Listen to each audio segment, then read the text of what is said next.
आप ये पढ़े कि osmotic pressure pi is equal to c into are into t, यानी कि ऑस्मोटिक प्रेशर डायरेक्टली प्रोपोर्शनल है सी का। आप यहाँ देखिए 6 मोलर है, ये 4 मोलर है, ये 3 मोलर है। आपने टिक क्या मार दिया, ये हो गया गलत, ये गलत है। गुड इवनिंग स्टूडेंट, आप लोग का केमिस्ट्री के पेपर का प्रिपरेशन अच्छे से चल रहा होगा। एक स्टूडेंट्स का क्वेश्चन आया था और हमें भी लगा कि ये इम्पोर्टेंट पोर्शन है, तो 5 मिनट का टाइम लेंगे आपको। थोड़ा सा यहाँ पर कंसंट्रेट करोगे क्योंकि कन्फ्यूजन यहाँ होता है और फिर बाद में पता चलता है कि इसकी वजह से हमारा मार्क्स कट गया। ध्यान दीजिएगा। अभी स्क्रीन पर आपको एक टॉपिक दिखाई दे रहा है, कॉलिगेटिव प्रॉपर्टीज। पढ़ चुके हैं हम लोग पूरे डिटेल से, वीडियो भी दिया हुआ है, सारा कुछ किया हुआ है। कॉलिगेटिव प्रॉपर्टीज डिफिनेशन स्क्रीन पर दिख रहा होगा। The properties of A solution which depends on the number of solute particle not on their nature, यानी जो उनके नंबर पर डिपेंड करता है, ना कि नेचर पर। चाहे आप ग्लूकोज डाल रहे हैं, यूरिया डाल रहे हैं, उससे मतलब नहीं, उसका नंबर ऑफ मोल कितना है उस पर डिपेंड करता है। 4 कॉलिगेटिव प्रॉपर्टीज हैं। First, relative lowering in vapour pressure, elevation in boiling point, फिर है depression in freezing point and osmotic pressure. इन चारों के फॉर्मूले को अगर आप गौर से देखोगे तो यहाँ पर P not A minus P A by P not A, ये relative lowering in vapour pressure, ये मोल फ्रैक्शन ऑफ सॉल्यूट हो गया काई बी। और मोल फ्रैक्शन मोल पे डिपेंड करेगा, जिसका मोल फ्रैक्शन निकाल रहे हैं उसके मोल को टोटल मोल से डिवाइड कर देते हैं। मोल यानी कि number. Delta t b elevation in boiling point, k b into m. M molality को रिप्रेजेंट करता है, मोललिटी भी मोल पर डिपेंड करता है यानी कि नंबर पर डिपेंड करता है। डिप्रेशन इन फ्रीजिंग पॉइंट, के एफ इंटू एम, ये भी मोललिटी पे डिपेंड कर रहा है, डायरेक्टली प्रोपोर्शनल हो गया। Pi osmotic pressure, C into are into T, C molar concentration यानी कि मोलरिटी को रिप्रेजेंट करता है। सी से भी रिप्रेजेंट कर सकते हैं, एम से भी रिप्रेजेंट कर सकते हैं। हम यहाँ ये नहीं बताने जा रहे हैं, हम बताने जा रहे हैं आपको इससे रिलेटेड क्वेश्चन जो यहाँ पर है, जहाँ पे अधिकांश जगह पे कंफ्यूजन होता है।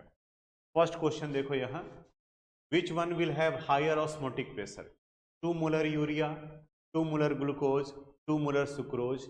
यहाँ पे यूरिया, सुक्रोज और ग्लूकोज दिया हुआ है, ऑस्मोटिक प्रेशर पूछा जा रहा है। ऑस्मोटिक प्रेशर का फार्मूला हम लोग पढ़े हैं, pi is equal to c into are into t, यानी कि पाई डायरेक्टली प्रोपोर्शनल है कंसंट्रेशन का मोलरिटी का। अब इन तीनों ऑप्शन में देखो, ये भी 2 मोलर, ये भी 2 मोलर, ये भी 2 मोलर। तो चूंकि ऑस्मोटिक प्रेशर कॉलिगेटिव प्रॉपर्टीज है, ये नेचर ऑफ सॉल्यूट पर डिपेंड नहीं करेगा। नंबर ऑफ मोल्स चूंकि सब जगह पर सेम है, कंसंट्रेशन सेम है, इसलिए इन सब का ऑस्मोटिक प्रेशर का वैल्यू सेम होगा, ऑल हैव सेम। तीनों कंडीशन में मोलरिटी सेम है, 2 मोलर है, और जब मोलरिटी सेम है तो मोलरिटी और ऑस्मोटिक प्रेशर डायरेक्टली प्रोपोर्शनल है, तो इसलिए इसका ये वैल्यू जो है वो सेम होगा। फर्स्ट क्वेश्चन में सब जगह पे मोलरिटी सेम था, सब्सटेंस अलग अलग थे। सेकंड क्वेश्चन स्क्रीन पर दिखाई दे रहा है, यहाँ करा है which one would have higher elevation of boiling point, यानी कि किस कंडीशन में बॉइलिंग पॉइंट का एलिवेशन ज़्यादा होगा। एलिवेशन छूटा हुआ था इसलिए लिखते हैं। 2.5 molar urea, 1.5 molar urea, 3.5 molar urea, 0.5 molar urea. Urea urea सब में है, यूरिया की जगह कोई दूसरा भी होता, उससे हमको मतलब नहीं है। मोललिटी पे डिपेंड करता है, तो जिनका मोललिटी ज़्यादा होगा उसका एलिवेशन इन बॉइलिंग पॉइंट ज़्यादा होगा। देखो तो इन चारों ऑप्शन में कहाँ पर मोललिटी ज़्यादा है, सी में, यानी इनका आंसर सी होगा, 3.5 मोलल। थर्ड क्वेश्चन की तरफ में बढ़ते हैं। इस थर्ड क्वेश्चन में है which one will have higher osmotic pressure, इन सब में किसमें ऑस्मोटिक प्रेशर का वैल्यू ज़्यादा होगा। वही बात, pi is directly proportional to सी।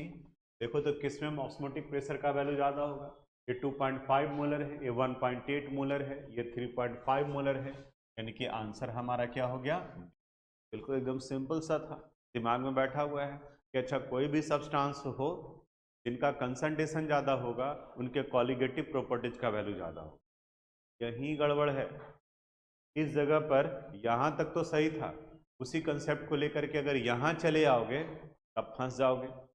यहाँ आपको क्या दिख रहा है यहाँ करा है which one will have higher osmotic pressure, इनमें से किसके ऑस्मोटिक प्रेशर का वैल्यू ज़्यादा होगा। आप ये पढ़े कि osmotic pressure pi is equal to c into are into t, यानी कि ऑस्मोटिक प्रेशर डायरेक्टली प्रोपोर्शनल है सी का।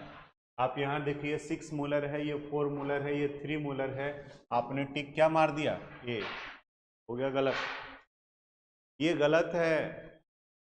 यहाँ पर आयोनिक कंपाउंड है, इसके पहले वाले में कोवेलेंट कंपाउंड है, और इस जगह पर pi is equal to c into are into t के साथ में आप याद करो pi is equal to i into c into are into t, ये अप्लाई होगा फॉर्मूला ये। यानी आयोनिक कंपाउंड के केस में, इलेक्ट्रोलाइट के केस में जहां डिसोसिएशन होता हो या एसोसिएशन होता हो तो वांट ऑफ फैक्टर का वैल्यू अप्लाई करना पड़ता है। याद आ रहा है एबनॉर्मल मोलर मास, तो इस जगह पर वो कंसेप्ट अप्लाई होगा जो कि जनरली स्टूडेंट गलती करता है, टिक मार करके चलाएगा। इस पर ध्यान दोगे आप, ध्यान से समझ। अब क्या करोगे आप, इन सब में देखो NaCl है, NaCl, NaCl कैसे आयोनाइज करेगा, Na plus plus Cl minus. Second में है MgCl2, MgCl2 ये आयोनाइज करेगा Mg2 plus plus 2Cl minus.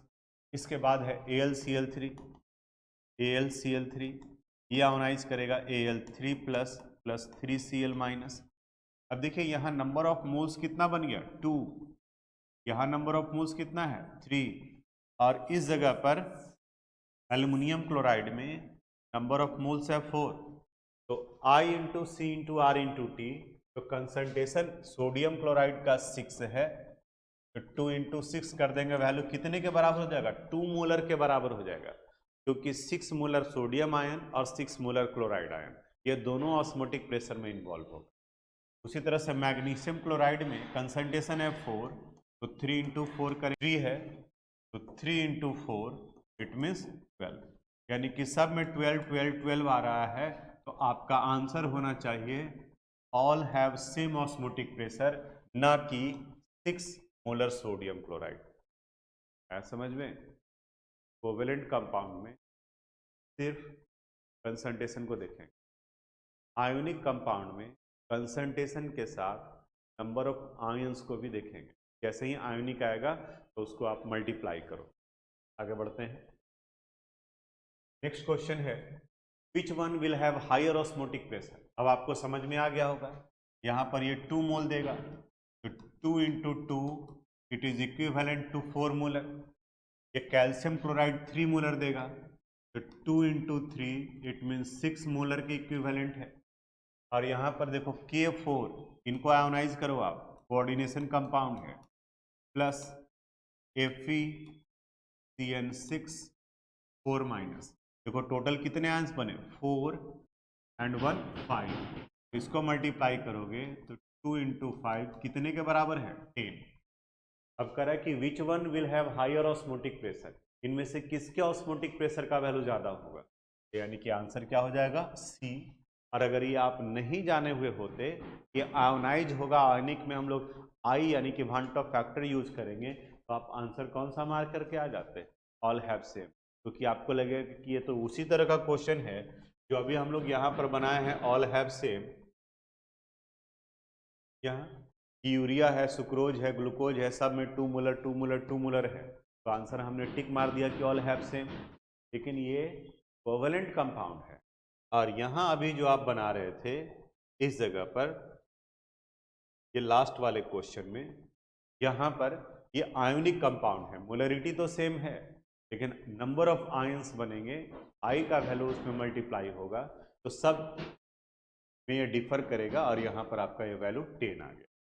एक और लास्ट क्वेश्चन, अब ये क्वेश्चन आपसे बन जाएगा, मैग्नीशियम क्लोराइड, कैल्शियम क्लोराइड और पोटासियम सल्फेट, ये आयोनिक कंपाउंड है, तो सबसे पहले इनका आयन निकाल लो।